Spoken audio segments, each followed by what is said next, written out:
Hello again, Fantasy Alarm Nation. Justin Fensterman back with you with more ADP TV on FantasyAlarm.com, getting you ready for your fantasy football drafts. It's draft season. It's winning time. It's time to dominate. And here at FantasyAlarm.com, that's exactly what we help you do. Crush it.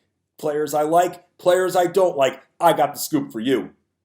A player whose ADP I love right now, Stefon Diggs, towards the end of that third round, even into the fourth round potentially. Diggs should be there. I know Adam Thielen had a more productive season last year, but Stefon Diggs isn't your traditional number 2 wide receiver where he's going to be targeted a ton less. Stefon Diggs will still be targeted a lot. Both Thielen and Diggs had 9 touchdowns last year. Both Thielen and Diggs had over 1,000 yards last year. The one major difference between the two, average draft position. While you're looking at Adam Thielen in the early third round, late in the third round, you get Diggs. Both guys are going to be targeted and both guys are going to produce. Outside of them, who else is taking targets away? Kyle Rudolph, Dalvin Cook, they'll still be able to get fed plenty. Stefon Diggs is your number 1 wide receiver. If you go running back heavy early, I'm totally cool with that. Again, he may even slip into the fourth round. 100+ reception year last year for Stefon Diggs. In the fourth round, even as my fantasy wide receiver 1, I am totally fine with that. I want a piece of Minnesota, and Diggs is the best value going right now when it comes to these receiving weapons. So Diggs in the late third round, early fourth round, I like that very much. You grab him as your number 1 wide receiver, you'll be styling and profiling just like the nature boy Ric Flair has said for years. Woo!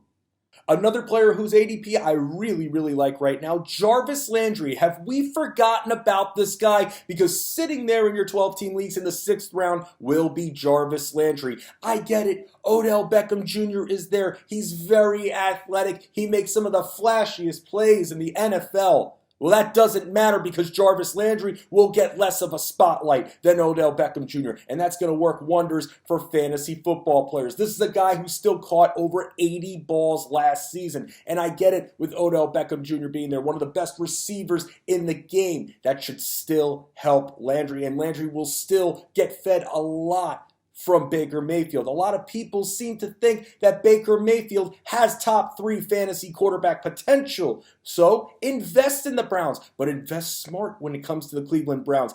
Grab a guy in the 6th round who could be your wide receiver 2, or even better, wide receiver 3 in Jarvis Landry. Good route runner, will still get fed plenty, like I keep saying with the targets, still expecting his targets to remain on the higher side. But looking there in the 6th round, you want to invest in the Browns, you want to invest in Baker Mayfield. Odell Beckham Jr., he's going to be covered a ton, and sitting right there will be Jarvis Landry. Njoku, Higgins, they do not scare me off of Landry at all. The value is too sweet for me. I love it very much. In the 6th round, you're looking at 67 for Jarvis Landry. Really like that value. A good balanced, safe floor pick for you, in my opinion. And again, with the Browns offense expected to grow this season, Jarvis Landry will be one of the reasons, one of the spark plugs to that growth overall for the Cleveland Browns.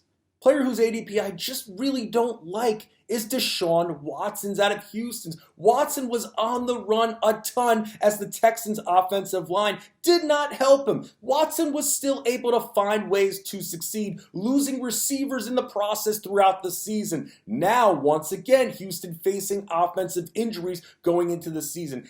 It's not as much about Watson himself, it's the ADP. 6th round, maybe even 5th for this guy, I'll pass. I'm one to wait a little later on quarterbacks. When I look at the QB depth chart on who's going to be there still when Watson's there, I'm seeing him, according to average draft positions on FantasyAlarm.com, being drafted before Aaron Rodgers. I will wait when it comes to Deshaun Watson. The Texans are still trying to figure out what to do with their run game at this point. The Texans still trying to figure out with their receivers too. Kiki QD is not healthy. When it comes to Will Fuller, who's also coming off an injury, I get it. They also have DeAndre Hopkins, arguable the best in the business when it comes to wide receivers. And with Deshaun Watson, 26 touchdowns last season, 9 interceptions. Great ratios, but still at this point, 6th round, maybe even 5th, and with quarterbacks who will even be there in the 9th round, the 10th round, and beyond, I am willing to sit there and wait for the value and really try to load up on receivers and running backs. So when it comes to Deshaun Watson, it's more his ADP. 61, don't love it that much. 5th, 6th round value. I will wait and be patient when it comes to the quarterback position.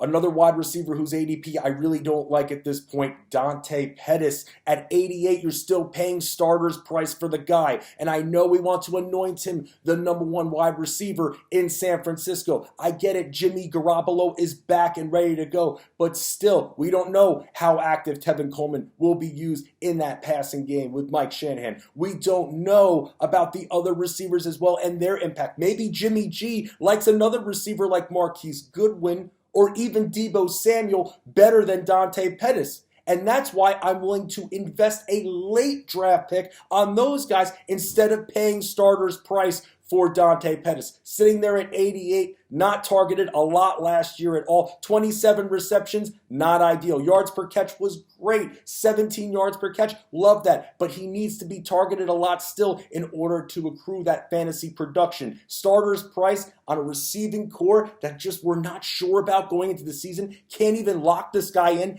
as the number 1 wide receiver. I will wait, be patient, and take a flyer on another wide receiver weapon for the 49ers late in my draft. When it comes to Pettis, the ADP, I am willing to sit there and wait until I am seeing the proof that he can be that number 1 wide receiver in San Francisco.